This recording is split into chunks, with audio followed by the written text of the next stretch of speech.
Well, Boris, Mr. Minister, welcome back to the Pentagon. Yesterday marked 79 years since VE Day and the Allied sacrifice that it honors. Boris, your wreath-laying ceremony yesterday at Arlington National Cemetery underscored the commitment of today's Germany to progress, memory, democracy, and human rights. Today, Germany is a force for peace and security. After the United States, Germany is the second largest donor of military assistance to Ukraine as it resists Putin's aggression. You've earmarked $7.7 billion for Ukraine in 2024 alone. Germany has donated critical air defense systems and artillery, and we will continue our close partnership to ensure that Ukraine has the capabilities that it needs to succeed on the battlefield. Germany has also taken in the largest number of Ukrainian refugees in Europe, helping more than 1.1 million desperate civilians. So our message today is clear. Together, we will ensure that our support for Ukraine remains strong and enduring. President Biden recently signed into law more life-saving assistance for Ukraine and other partners, which allowed us to move out immediately to send Ukraine critical air defense capabilities, artillery, and armor from our stocks. Boris, thanks for your leadership, and thanks for everything that Germany is doing for Ukraine's self-defense. Germany's plan for a permanent brigade in Lithuania is an historic commitment that will strengthen European security. Germany is also deploying its troops to support security and stability in the Middle East, in Africa, and the Balkans.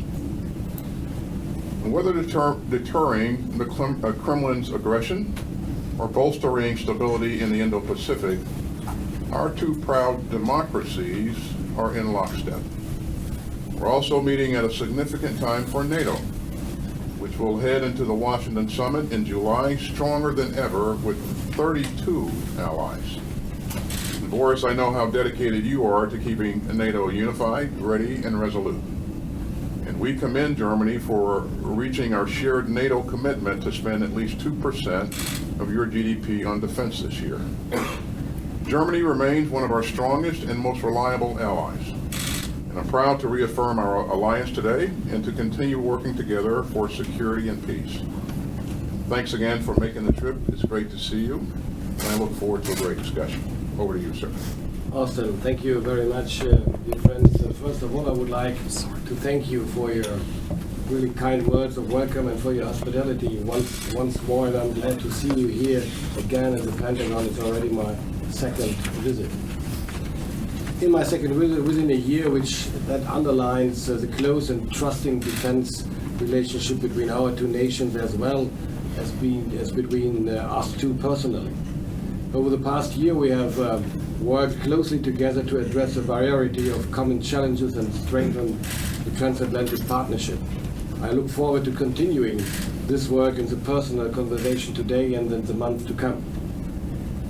An important topic, of course, you already mentioned it, will be the support for Ukraine, and I'm very, very grateful to the United States for its leadership and support of Ukraine.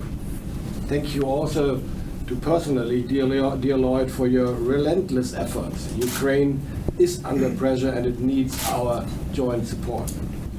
Germany and the United States not only share the values of freedom and democracy, as you underlined, but also, together with all our allies, the responsibility for the security and defense of the Euro-Atlantic. In this context, I would like to confirm our strong commitment to more contributions to fair transatlantic burden sharing.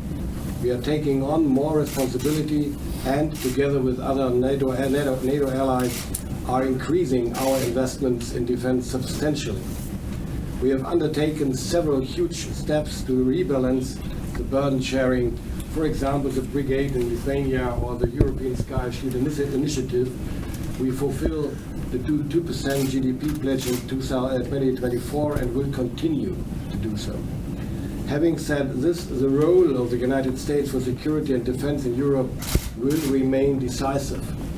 We are deeply grateful for this enduring commitment. At the same time, we are becoming increasingly involved in the Indo-Pacific. A free and peaceful Indo-Pacific is important to all of us, and we want to help promote peace and stability in that region. Before starting my journey on Tuesday, I bid farewell to our naval units for the German Indo-Pacific deployments.